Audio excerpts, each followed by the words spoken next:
అంజనాద్రిపై సంతతి కొరకై అహోరాత్రములు తపస్సు చేసే వానర కేసరి కేసరి కుల సతి కడుపు పట్టగా జనించినాడొక అసమాన బలోద్ధతుడు సంయుతుడు అంజనాసుతుడు పవననందనుడు.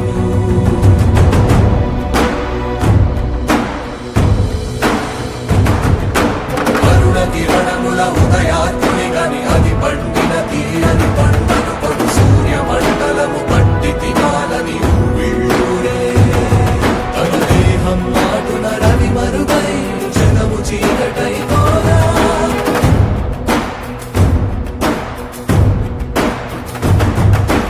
అది అమరేంద్రుడు గమనించి తన ఐరావతమది రోహించి